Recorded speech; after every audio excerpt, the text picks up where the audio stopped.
Matryoshka. L'extrémisation et la haine de l'autre ne seraient pas, comme on peut le dire très régulièrement, le fait du populisme, mais au contraire, selon Jacques Rancière, le produit d'une classe éclairée qui gangrène. Mais alors, au-delà de cette classe, qui est vraiment si éclairée aujourd'hui? Tout le sujet est là.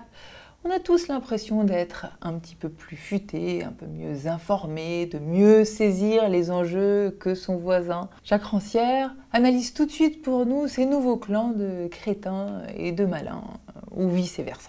Tous les gens qui ont voté pour Trump, qui se sont battus pour Trump, c'est pas des crétins qui ont été trompés parce que non, c'est des gens qui, au fond, qui étaient contents précisément de montrer là qu'ils étaient des malins, qu'ils étaient plus malins que les autres, qu'ils étaient plus forts que les autres.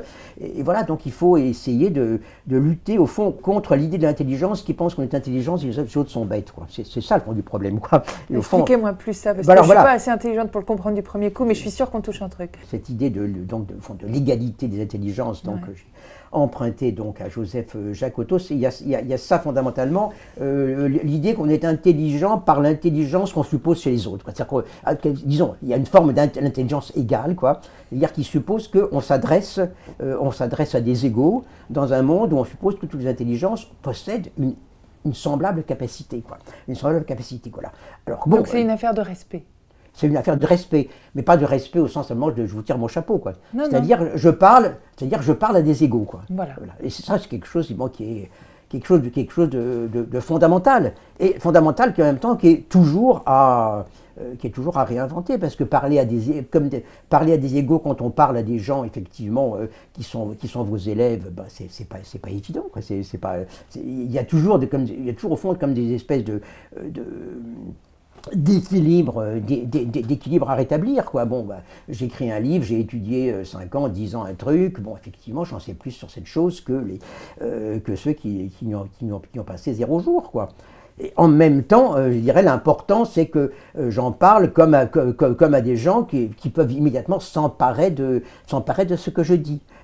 Et est-ce que ça ne va pas plutôt dans un sens intéressant, ce qui se produit en ce moment? Je ne sais pas comment vous l'analysez, mais d'une certaine façon, les rapports de domination sont un peu chatouillés. Que ce soit les rapports de domination, je vais dire homme-femme, oui. Blanc-noir. Oui. Est-ce qu'il n'y a pas quelque chose qui est en train de se jouer justement? Il y en a qui disent que c'est une ère victimaire qui crie. Est-ce qu'il n'y a pas quelque chose du rapport à l'égalité qui se joue là? Il y a quelque chose, oui, du rapport à l'égalité qui se joue là, mais on voit bien que c'est quelque chose qui est contesté d'une manière extrêmement violente, quoi. C'est-à-dire qu'on voit bien, si vous prenez la question des rapports hommes-femmes, on voit bien que, disons, il y a tout un tas de gens qui peuvent être farouchement féministes quand il s'agit des musulmans. Mais quand il s'agit de leur monde à eux, disons lorsqu'il s'agit de savoir ce que peut faire un metteur en scène avec une adolescente, à ce moment-là, c'est pas du tout la même chose. Il y a des enjeux d'égalité qui sont très forts, mais qu'en même temps, je dirais, on voit bien en même temps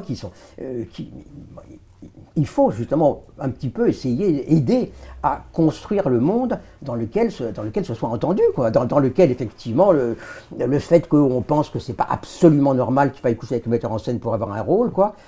C'est quelque chose qui touche au rapport homme-femme, quoi, mais qui touche plus profondément, au fond, à l'importance qu'on donne aux choses, à l'importance qu'on donne aux gens qui vivent ces choses, et ainsi de suite. Mais on sent quand même un mouvement de fond. Il faut bien voir que chaque mouvement d'égalité peut s'accompagner, si vous voulez, au fond aussi de pensée inégalitaire, quoi. Ce que j'appelle l'égalité intellectuelle, c'est la capacité, je dirais, un petit peu d'intégrer un petit peu tous ces niveaux, quoi. C'est-à-dire essayer de penser une égalité qui est valable pour tout le monde, donc qui n'est pas simplement conditionnée par le fait que on veut pas attendre la même chose d'une femme que d'un homme, d'un musulman que d'un laïc, ou ainsi de suite, quoi. Voilà, je crois qu'il faut encore une fois rétablir tellement d'équilibre, si vous voulez, que c'est un exercice permanent. Jacques Rancière, qu'est-ce que vous souhaiteriez qu'on retienne ou que mes enfants retiennent de ce que vous souhaiteriez transmettre? J'aimerais qu'ils retiennent, disons, le désir d'aller toujours chercher plus loin, quoi, vérifier plus loin, attendre avant de juger, ne jamais penser qu'ils savent, quoi. Donc effectivement, avoir toujours la position de l'ignorance, c'est-à-dire celui qui sait qu'il a encore une multitude de choses à apprendre et qui n'a jamais à prendre la position de celui qui sait. Et vous leur donnez de l'espoir? Quand vous dites qu'il n'y a pas d'avenir, vous leur dites quoi? On ne vit plus dans un temps orienté, c'est ça que ça veut dire, quoi. Maintenant, ils peuvent inventer des avenirs, quoi. Ça, c'est pas du tout impossible. Bon, ils ont le désir de vivre dans un monde qui soit meilleur, qui soit moins injuste. Et bon, je pense qu'ils peuvent très bien inventer des choses, oui. Vous y croyez? J'ai pas besoin d'y croire. Enfin, je pense qu'ils, elles, ont certainement envie. Le problème, c'est que ces envies ne soient pas tuées par une raison des choses, qui disent que bah oui, c'est très sympathique, on aimerait bien que tout soit mieux, qu'on vive heureux, égaux, dans un monde où on partage les richesses, où on fasse attention, disons, à la nature et tout ça. J'aimerais qu'ils puissent éventuellement s'avancer dans cette voie sans qu'on leur dise mais pauvres, vous êtes vraiment restés des gosses, quoi, et vous resterez toujours.